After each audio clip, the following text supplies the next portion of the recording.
it'd have to be Pat Phibbs. I think it's just that Australian coming out in it.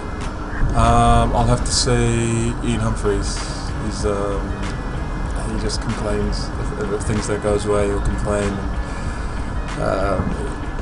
I think it's out of him and Marlon Yard. Marlon Yard is a bit of a moaner as well. It's always have to be the way that they want it, or it has to benefit them. So I think I'm sick of hearing their voices. So them too. Probably got to go to Richard Palfreman. If he's not complaining about being injured, he's complaining about someone else. So.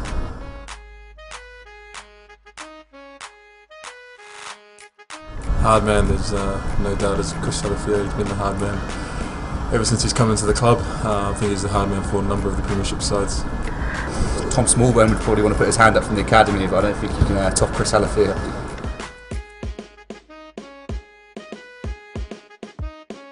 A lot of you wouldn't know, but Tom Homer is actually very intelligent. He's quiet and picks his times. I'll have to say, I think Andrew Femby. He seems pretty onto it. From the academy, Tom Smallbone. I mean, he's studying geography, so he's up there. Biggest joker in the team, I think Darren Allison plays a good couple of practical jokes from time to time. Biggest joker, Thomas O'Leary. You just look at him and you know he's up to something. He's always got something on the go. But I think Thomas O'Leary. Biggest joke, probably Jeb Sinclair. You can't really keep him quiet, so.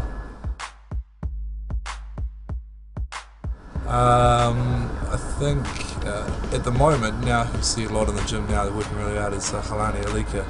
He's been out for a while, but he's putting in some hard yards now. The hardest worker, I'll probably say, would be Fergus. Fergus is, he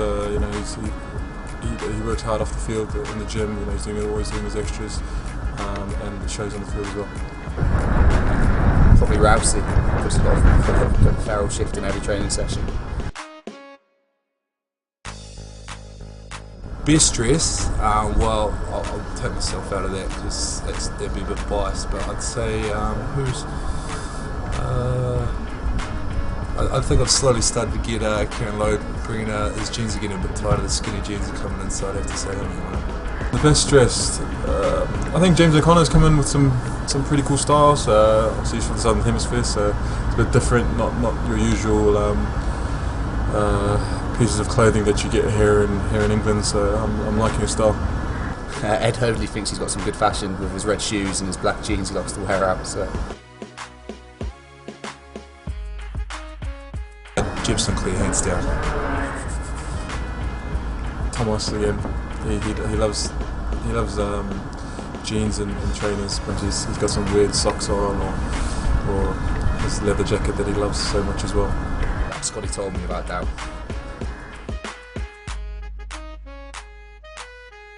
I think Johnny Harris, once you put him down in a corner, you can tell a good story, he's quite a chatterbox.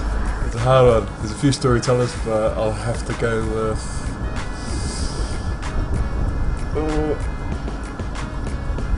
can I pass on that one? Scotty Moore's got fair old stories up his sleeve if you get him talking.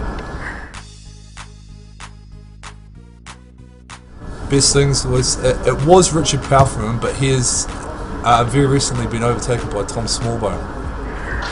Would probably be Richard Palfreman. He loves a good sing-song. Richard Palfreman. If you get him singing, you won't get him to stop. You should join the X Factor.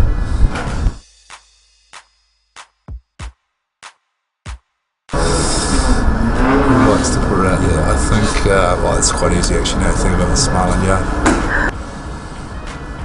Marlon loves himself. Show off. You hate me for saying it, but Marlon, your heart.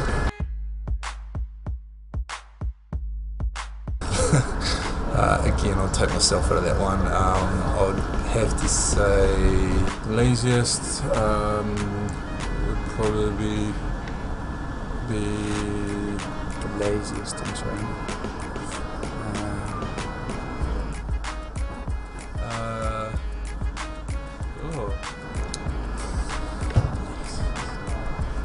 It's a tough one. I'm not too sure. I don't want to name names. It's a tough one. There's a fair few boys who like to skip training. So. To be honest, there's not many lazy guys. Probably put myself up in there, but everyone's working hard, so no one really